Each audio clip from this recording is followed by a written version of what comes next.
Chapter 4. The train was miserable, of course. Most of the children weren't glad to be leaving like I was. Some cried. One got sick in the corner of the car. The teacher assigned to our car fluttered around, trying to clean up the mess and stop boys from fighting, and explain for the 3rd or 10th or 100th time that no, there weren't any loos on this car, and we would just have to hold it. And no, she didn't know how much longer. No one even knew where the train was going, much less how long it would take. No loos, that's a bathroom, nothing to drink, and we'd eaten all our bread. I poured sugar onto Jamie's hand, and he licked at it like a cat. Meanwhile, the world moved outside the windows faster and faster. If I let my eyes unfocus, the scene blurred and ran past me. If I looked hard at one thing, it stood still while I moved my head, and it became clear the train was moving, not the world. The buildings ended, and suddenly there was green. Green everywhere. Bright, vibrant, astonishing green, floating into the air toward the blue, blue sky. I stared, mesmerized. What is that? Grass, Jamie said. Grass?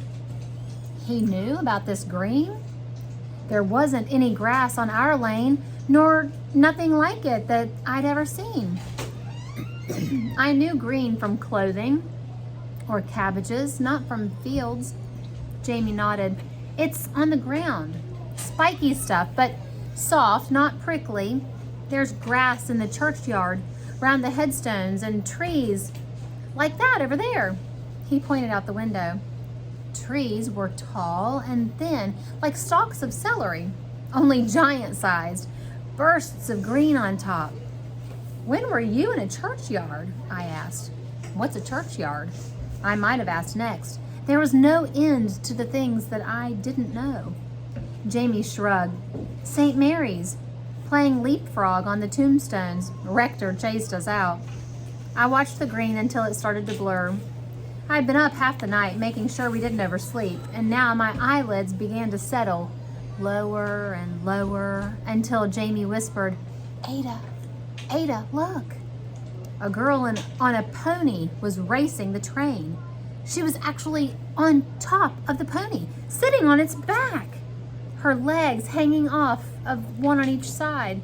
She held bits of string or something in her hands, and the strings were attached to the pony's head. The girl was laughing, her face open wide with joy, and it was clear, even to me, that she meant to be on the pony.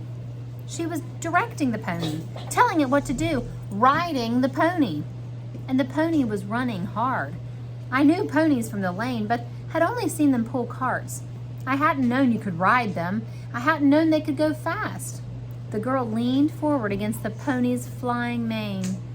Her lips moved as though she was shouting something.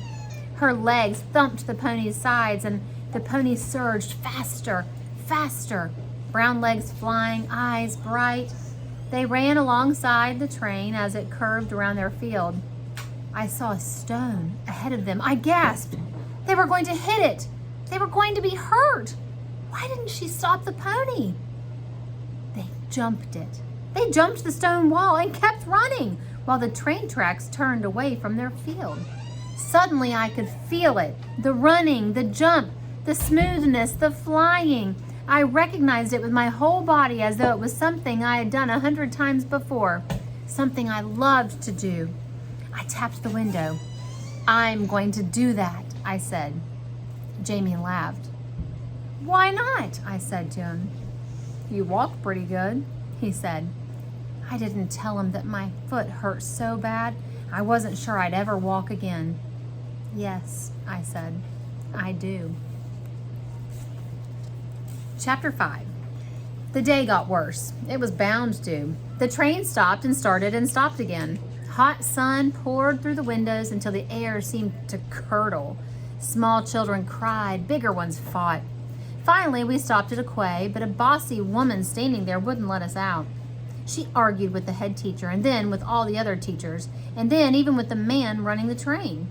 The teacher said we had to be let out, for the love of mercy, but the woman, who had a face like iron, and a uniform like a soldier's with only a skirt, thumped her clipboard and refused.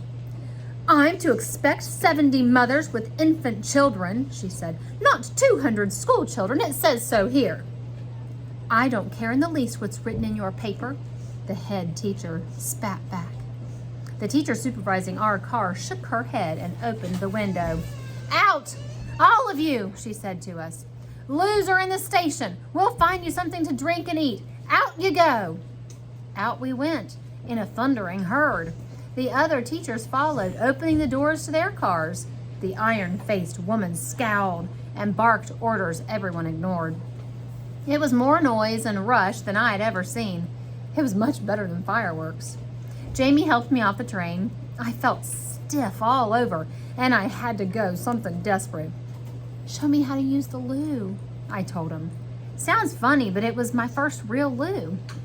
At home, our flat shared the one down the hall, but I just used a bucket, and Ma'am or Jamie emptied it.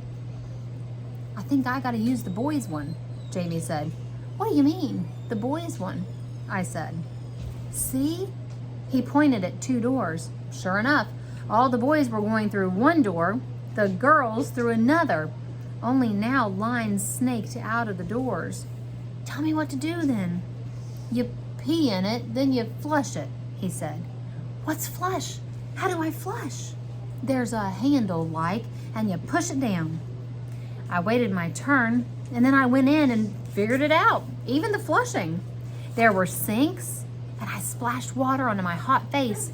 A girl right in front of me, the shabbiest, nastiest looking girl I'd ever seen, was using a sink in front of my sink, which seemed odd. I frowned at her, and she frowned back. All of a sudden, I realized I was looking in a mirror. Ma'am had a mirror. It hung high on the wall, and I never bothered with it. I stared into this one, appalled. I had assumed I looked like all the other girls, but my hair was clumpy, not smooth. My skin was paler than theirs, milky white, except it also looked rather gray, especially around my neck. The dirty calluses in my knees stood out beneath my faded skirt, which suddenly seemed grubby and too small. What could I do? I took a deep breath and staggered out. Jamie was waiting. I looked him over with newly critical eyes. He was dirtier than the other boys, too. His shirt had faded into an indeterminate color, and his fingernails were rimmed in black. We should have had baths, I said. Jamie shrugged. Doesn't matter. But it did. At home, when I looked out my window onto the lane across the street, 3 buildings to the left on the corner, I could see a fishmonger's shop. They got fish delivered every morning and laid it out for sale on a thick, cool piece of stone. In the summer heat, fish could go off fast, so women knew how to pick through the selection carefully and choose only the freshest and the best. That's what we children were, fish on a slab. The teachers herded us down the street into a big building and lined us up against the wall. Men and women from the village filed past, looking to see if we were sweet and pretty and wholesome enough to take home. That they didn't think many of us were good value was clear from the expressions on their faces and the things they said. Good Lord, one woman said, reeling away from sniffling a little girl's hair. They're filthy. They'll wash, the iron-faced woman said. She directed operations from the center of the room, clipboard still in hand. We need to be generous. We didn't expect so many. We've got to do our bit. My bit don't extend to a pack of dirty street rats, an old man retorted. This lot looks like they'll murder us in our beds. They're children, the iron-faced woman replied. It's not their fault what they look like. I looked around. The village girls handling round cups of tea were sort of shiny bright with ribbons in their hair. They looked like they would smell nice. Maybe not, another woman said, but they're not much like our children, are they? The iron-faced woman opened her mouth to argue, then shut it without saying a word. Whatever we were, we weren't like their children. That much was clear. Ada, Jamie whispered, nobody wants you and me. It was true. The crowd was thinning out. Fewer and fewer children remained. The teachers pushed us together and said nice things about us. The iron-faced woman cajoled the remaining villagers. A blue-haired old woman put her hand on Jamie's arm. "I won't take the girl," she said, "but I suppose I could manage the little boy." "You don't want him," I said. "He steals.